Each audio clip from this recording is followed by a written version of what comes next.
Divorce with dignity. What does that mean? Why does our society not understand this sentence? कितनी मुसीबत है, already एक घर टूट गया, ऑलरेडी इतने रौले हो गए हैं. Why can't you just end things with dignity? This is the topic that I'm going to talk about today. Stay with me, I'm Amna Kardar. And if you haven't subscribed to my channel, go ahead and subscribe to my channel, like, comment and share.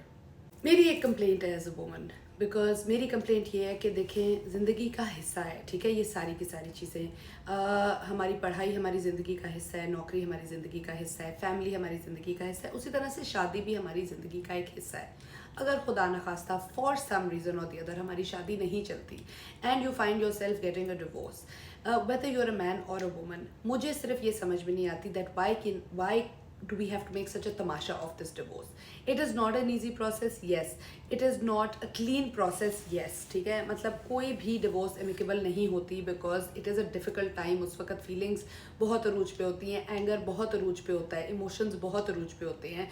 So I understand कि उस वक्त किसी के साथ मतलब किसी के साथ नहीं, if you are involve in the divorce तो सिंपथी और बाकी सारी चीज़ें करना ज़रा मुश्किल होता है. ऑब्वियसली एक पॉइंट तक एक बात पहुंची है, कोई रिजेंटमेंट पहुंची है, कोई गुस्सा पहुंचा है, तो आप उस डिसीजन पे पहुंचे हो that you guys can't live together and the end result. Because देखें, एक शादी के लिए what is the worst thing that can happen? The worst thing that can happen for a marriage is divorce, right? So if you get to that point, it's a shitty point to get to, it's a terrible place to be in, it's a horrible process to go through. But once the divorce happens, and I understand amicable divorce नहीं हो सकती, but why can't we divorce with dignity? हमारी जब तलाक होने की बारी आती है तो वो जो दो ख़ानदान जो एक दूसरे के बेस्ट फ्रेंड थे, वही सास जो कहती थी ये मेरी बेटियों की तरह है, वही इन लॉज जो कहते थे हमारा दामाद से बेहतर कोई दामाद ही नहीं है, वही कज़न्स, वही सारे के सारे इर्द गिर्द वाले जो आपसे इतने प्यार से मिलते थे और आप उनके फेवरेट होते थे, वो एकदम से दुश्मन कैसे बन जाते हैं? मुझे ये समझ चीज़ नहीं आती है, स्पेशली जब बच्चे इन्वॉल्व हैं. जब बच्चे इन्वॉल्व हैं, जो दादी है वो पूरी ज़िंदगी दादी रहेगी, जो नानी है वो पूरी ज़िंदगी नानी रहेगी, दादा पूरी ज़िंदगी दादा रहेगा, खाला, फूफो, चाचा, मामा, ये सब वैसे के वैसे ही रहेंगे. ये खून के रिश्ते हैं, इनको एक डिवोर्स तोड़ नहीं सकती है. स्पेशली माँ रहेगी और बाप उन बच्चों का बाप ही रहेगा.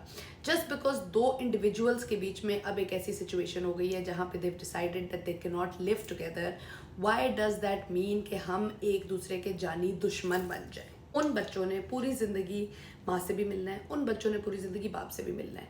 होता क्या है कि हम एक दूसरे का गुस्सा और एक दूसरे का रिजेंटमेंट बच्चों के थ्रू एक दूसरे पे निकालते हैं. पता चल जाता है कि यार अब मेरे डांटने से या मेरे चीखने से या मेरे गुस्से होने से इस आदमी को या इस औरत को फ़र्क नहीं पड़ता, तो मैं बच्चों के थ्रू जो है ना इसको ड्रिल करता हूँ.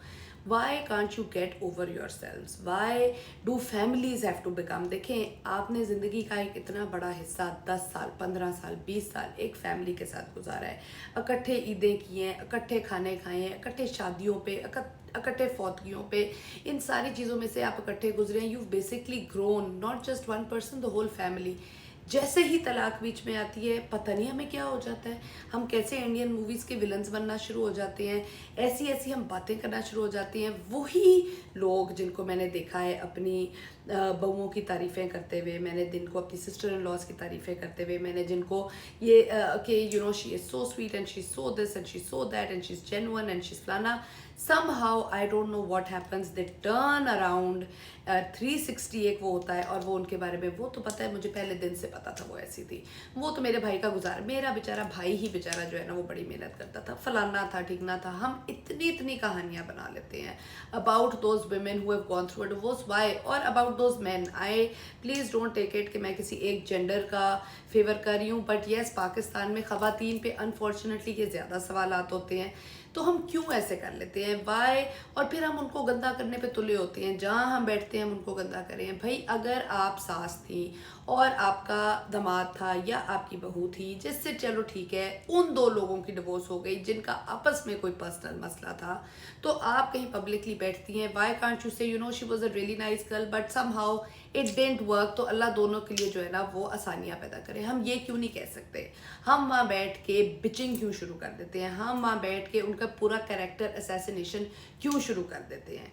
वेयर डज आर डिग्निटी गो? और मैं ये अनपढ़ लोगों की बात नहीं कर रही, मैं ये पढ़े लिखे जाहिल लोगों की बातें कर रही हूँ कि हम इतनी जाहिलियत क्यों? ये वो लोग हैं जो पूरी दुनिया में ट्रैवल करते हैं, ये वो लोग हैं जिनका पूरी दुनिया का एक्सपोजर है, ये वो लोग हैं जो पढ़े लिखे हैं, जिनके पास पैसा है, जिनके पास सब कुछ है। आपके बेटे से वो कोई लेकर नहीं गई, आपके बेटे को उसने गंदा नहीं किया, बच्चों को वो आपके बेटे से मिलवाती है, सारा कुछ है, तो आप एक दूसरे के साथ अच्छे टर्म्स और रिलेशनशिप्स क्यों नहीं रख सकते?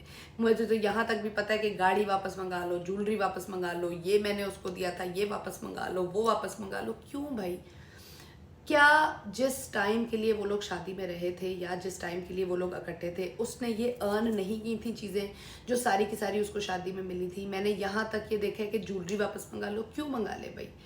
उसने जो 10 साल आपके बेटे को दिए या इस शादी को दिए या इस फैमिली को दिए, क्या वो उसका राइट नहीं है? क्या वो उसका राइट नहीं था? जो उसने सेक्रीफाइसेस किए, कॉम्प्रोमाइज़ेस किए, बाकी सारा कुछ किया, उसका राइट नहीं था कि वो चीज़ें उसकी ही रहें? और क्या इज्जत उसकी रहनी नहीं चाहिए? जिस टाइम के लिए वो आपकी फेवरेट बहू थी, जिस टाइम के लिए वो आपके पाँव दबाती थी, खाने पकाती थी, बाकी सारी चीज़ें करती थी, तब वो बहुत अच्छी थी। और अब क्योंकि उसने अपने बारे में सोच लिया फॉर वट एवर रीज़न कि उसने डिसाइड किया कि मैं अब अपनी ज़िंदगी अलहदा गुजारना चाहती हूँ, तो अब वो दुनिया की सबसे बड़ी बुरी जो है वो लड़की बन गई। ऐसे क्यों होता है? और फिर हम ऐसी ऐसी लड़ाइयाँ कर लेते हैं कि बच्चे हैं, बच्चों को मुंह दिखाने के काबिल नहीं रह सकते, बच्चों को भी उसी में रगड़ देते हैं, बच्चों को भी उसी में घसीट देते हैं। ये था तुम्हारा बाप, वो था तुम्हारी माँ, ये थी तुम्हारी माँ, वो थी तुम्हारी तो जो है वो, और ये दादियाँ नानियाँ ये सारे बैठ के। और मैं आपको एक और बात बताऊं कि हम बंदों को बहुत जल्दी ब्लेम कर देते हैं, बट आई रियली फील कि खवातीन की सबसे बड़ी दुश्मन है, ठीक है ना? क्योंकि सबसे ज़्यादा गॉसिप और सबसे ज़्यादा इस तरह की बातें जो है ना वो खवातीन बैठ के करती हैं। खुदा का वास्ता है, छोड़ दें, तलाक हो गई है, एक प्रोसेस था, बुरा था, उसमें से गुजर गए हैं, अब जाने दें। 2 साल हो गए हैं तलाक को, आपके बेटे की फिर से शादी हो गई है, छोड़ दें उस लड़की को। हम क्या करते हैं, ओ देखा वो तो सेटल हो गया, वो देखो वो आज तक जो है ना गुलछड़ियाँ मना रही है, आज तक उसने शादी नहीं की। भाई वो नहीं करना चाहती फिर से शादी, आपको क्या तकलीफ है? छोड़ दें उसकी जान। आपका बेटा शादी करके खुश हो गया फिर से, आपको क्या मुसीबत है? खुदा का वास्ता है, जाने दें। 4 साल गुजर जाते हैं, 10 साल गुजर जाते हैं, हम ले के बैठे होते हैं जैसे कि कोई उसने आपके ऊपर कोई पर्सनल अटैक कर दिया होगा। खुदा का वास्ता है, डिग्निटी कहाँ चली जाती है? अपनी ही dignity. I mean, what people do is a representation more about them than anybody else. आपके कैरेक्टर के ऊपर जो है ना क्वेश्चन होना चाहिए कि अगर इतने सालों में भी, 6 महीनों में भी, if you haven't been able to get over it, then there is something wrong with you. अपना इलाज कराएं. There is nothing wrong with the couple that got divorced. So please move on. ज़िंदगी में और बहुत इंपॉर्टेंट चीज़ें हैं, ज़िंदगी में और बहुत वो हैं। अच्छा, एक दफ़ा डिवोर्स हो गई, उसने आपकी फैमिली छोड़ दी, सारा कुछ हो गया, भाई उसने कुछ लिया नहीं लिया वो लड़के और लड़की के बीच में मामला आते हैं। आप उसका फिर बैठ के स्टॉकिंग शुरू कर देते हैं, फिर उसकी आप बैठ के कि देखो जी अब वो इन लोगों के साथ है, देखो जी वो अब लड़कों के साथ है। भाई उसकी तलाक हो गई है, अब वो लड़कों के साथ हो, लड़कियों के साथ हो, जिस मर्जी के साथ हो, आपको क्या प्रॉब्लम है? आप इतनी दुखी क्यों हो रही? एक चीज़ जब तक चल रही थी, she was answerable to you, she was answerable to your family, she was answerable to your son, now she is independent. अब वो दुनिया के किसी कुएं में छलांग मार रही है या जहाज़ से बाहर छलांग मार रही है या बिस्तर से भी निकल रही है, उसमें आपका क्या कंसर्न है? Please tell me this. मतलब अब आपका सारा कंसर्न उससे ख़त्म हो गया है। Please make life easier. एक अनफॉर्चुनेट चीज़ है, डिवोर्स हो गई, ख़त्म हो गई बात, ठीक है ना? अब मैं अपनी डिवोर्स के बाद, पहली डिवोर्स के बाद अपनी बेटी को अपने एक्स इन लॉज के पास लंदन क्रिसमस के लिए भी लेके जाती थी, समर वेकेशंस के लिए भी लेके जाती थी, ठीक है। मेरी फॉर वट एवर रीज़न मेरे हस्बैंड से नहीं बनी, बट इसका ये मतलब नहीं है कि मैंने सबसे तलाक ले लिया। मेरी जो एक्स सिस्टर इन लॉ थी वो आज भी मेरी, she is one of my best friends, because she was not the reason for my divorce and I was not the reason for her brother being her brother. उनकी relationship individual है, separate है। मेरी उसके साथ relationship individual है, separate है। हम तो यहाँ पे ऐसे दुश्मन बनाते हैं कि हम कहते हैं कब्र तक चले जाएंगे, शक्ल नहीं देखेंगे, कब्र तक पहुँच जाएंगे, शक्ल नहीं देखेंगे। क्यों भाई, क्या ज़रूरत है? It was something, it didn't work out. आप एक नौकरी करते हैं, ठीक है, आपको कोई बेहतर अपॉर्चुनिटी मिल जाती, चलो मैं ये भी नहीं कहती बेहतर अपॉर्चुनिटी मिल जाती, कोई रीज़न हो जाता है, कोई वजह बन जाती है, आपको मूव करना पड़ जाता है, फैमिली में कुछ हो जाता है, किसी की डेथ हो जाती है, आप पे रिस्पॉन्सिबिलिटी आ जाती है, हज़ार इस तरह की चीज़ें, आपका बच्चा पैदा हो जाता है, आप वो जॉब छोड़ देते हैं। Later on in life you find a better job. क्या वो बॉस आपको पूरी ज़िंदगी गालियाँ देता रहता है? क्या वो कोवर्कर्स आपको पूरी ज़िंदगी गालियाँ देते रहते हैं? आपकी दोस्तियाँ हैं जो बहुत आज होती हैं, सर्कमस्टांशियल होती हैं, कल को नहीं होती हैं। आप स्कूल के दोस्तों को, कॉलेज के दोस्तों को मिलते हैं, क्या वो आपको गालियाँ देते हैं कि आपने अब दोस्ती किसी और से कर ली है या आपने अब फलाना किसी और से कर लिया है? हम नहीं देते हैं ना। क्यों? क्योंकि वो ज़िंदगी का एक नया हिस्सा है। ये सारे के सारे एक्सपीरियंसेस ज़िंदगी का पार्ट है। अगर किसी की नहीं होती डिवोर्स, वेल एंड गुड, कोई बात नहीं है, लेकिन गलती से अगर किसी बेचारे की तलाक हो ही गई है तो treat it as just another thing which life throws at you, because ज़िंदगी एक ऐसी चीज़ है, कोई, मैंने आपको पहले भी अपनी वीडियोस में बताया है, जान के तलाक लेना नहीं चाहता, कोई ये सोच के शादी नहीं करता कि ओ मैं तो तलाक लूँगी, मैंने भी नहीं की थी, ठीक है। और अगर मेरी 2 तलाक़ें हो गई हैं, इसका ये मतलब नहीं है कि मेरी को पर्सनैलिटी में खामी है कि मेरे साथ कोई रह नहीं सकता, नो। इसका मतलब ये नहीं है कि जो 2 लोगों से मेरी शादी हुई थी तो उनकी पर्सनैलिटियों में कोई खामी है कि उनके साथ कोई रह नहीं सकता या उनको ज़िंदगी में कभी कोई और मिलेगा नहीं।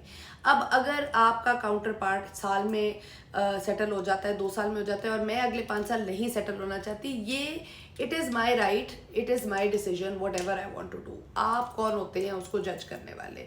लोगों को जज करना छोड़ दें, अपनी ज़िंदगियों पे कॉन्सेंट्रेट करें। भाई जो 1 साल के बाद मूव ऑन होना चाहता है हो जाए, और जो 5 साल बाद होना चाहता है हो जाए। 2 लोग इकट्ठे रह के मिजरेबल रह के एक दूसरे को गालियाँ देने से बेहतर है कि 2 लोग अलहदा हो जाएं, but do it in a nice way, ताकि आपकी डिग्निटी मेंटेन रहे। Please divorce with dignity, that's all I am trying to say. ये एक ऐसी चीज़ है, इसको हम रोक नहीं सकते, लेकिन बेहतर तरीके से तो कर सकते हैं।